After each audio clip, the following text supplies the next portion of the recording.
Shalom sahabat Kuntum yang terkasih, kita jumpa lagi hari ini Kamis tanggal 17 Maret tahun 2022. Kuntum hari ini mengambil tema, persiapkan diri sebelum terlambat. Hari ini merupakan hari biasa dalam Pekan Prapaskah yang kedua, dengan warna liturgi adalah ungu.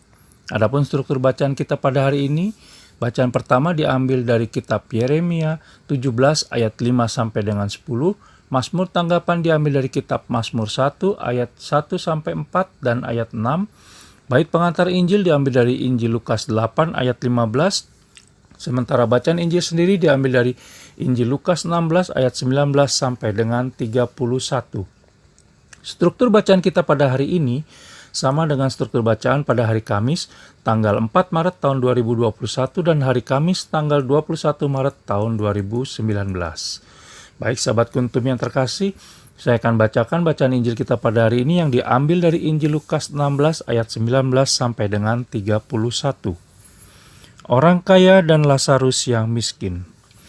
Ada seorang kaya yang selalu berpakaian jubah ungu dan kain halus, dan setiap hari ia bersukaria dalam kemewahan. Dan ada seorang pengemis bernama Lazarus, badannya penuh dengan borok, berbaring dekat pintu rumah orang kaya itu dan ingin menghilangkan laparnya dengan apa yang jatuh dari meja orang kaya itu. Malahan anjing-anjing datang dan menjilat boroknya. Kemudian matilah orang miskin itu, lalu dibawa oleh malaikat-malaikat ke pangkuan Abraham. Orang kaya itu juga mati, lalu dikubur. Dan sementara ia menderita sengsara di alam maut, ia memandang ke atas dan dari jauh dilihatnya Abraham dan Lazarus duduk di pangkuannya. Lalu ia berseru, katanya, "Bapa Abraham, kasihanilah aku. Suruhlah Lazarus supaya ia mencelupkan ujung jarinya ke dalam air dan menyejukkan lidahku sebab aku sangat kesakitan dalam nyala api ini." Tetapi Abraham berkata, "Anak, ingatlah bahwa engkau telah menerima segala yang baik sewaktu hidupmu, sedangkan Lazarus segala yang buruk. Sekarang ia mendapat hiburan dan engkau sangat menderita. Selain daripada itu, di antara kami dan engkau terbentang jurang yang tak terseberangi, supaya mereka yang mau pergi dari sini kepadamu ataupun mereka yang mau datang dari situ kepada kami tidak dapat menyeberang." Kata orang itu, "Kalau demikian, aku minta kepadamu Bapa, supaya engkau menyuruh dia ke rumah ayahku, sebab masih ada 5 orang saudaraku, supaya ia memperingati mereka dengan sungguh-sungguh, agar mereka jangan masuk kelak ke dalam tempat penderitaan ini." Tetapi kata Abraham, "Ada pada mereka kesaksian Musa dan para nabi. Baiklah mereka mendengarkan kesaksian itu." Jawab orang itu, "Tidak, Bapa Abraham, tetapi jika ada seorang yang datang dari antara orang mati kepada mereka, mereka akan bertobat." Kata Abraham kepadanya, "Jika mereka tidak mendengarkan kesaksian Musa dan para nabi, mereka tidak juga akan mau diyakinkan, sekalipun oleh seorang yang bangkit dari antara orang mati."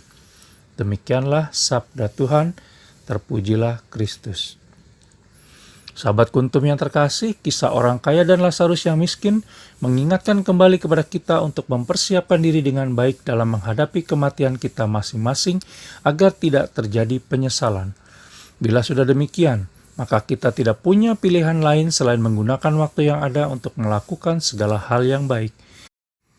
Melakukan yang baik kepada sesama untuk memuliakan Allah Tritunggal Maha Kudus adalah waktu kita hidup, bukan sesudah mati. Melakukan yang baik kepada sesama sesungguhnya menolong diri kita sendiri, terlebih karena kita tahu itulah yang harus kita lakukan dan bukan karena terpaksa oleh keadaan.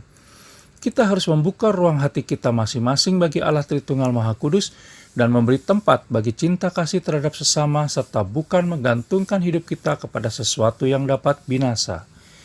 Biarkan hidup kita hanya bergantung kepada Allah Tritunggal Maha Kudus dan tidak mengandalkan kekuatan pribadi dan harta milik kita semata.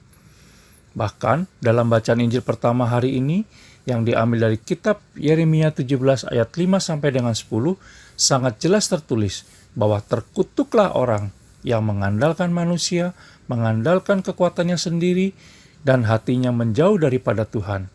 Dan ia tidak akan mengalami datangnya keadaan yang baik.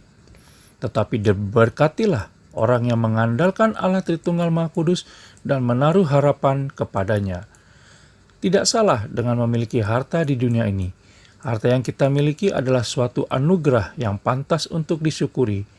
Namun yang harus diingat bahwa harta tersebut bukanlah segala-galanya. kita harus menggunakan harta itu secara bijaksana. Sekarang, maukah dan sudahkah kita berbagi terhadap sesama yang kecil, lemah, miskin, tersingkir, dan disabilitas sebagai bentuk amal kasih dalam menjalani masa Prapaskah kali ini? Terima kasih, selamat pagi, dan salam.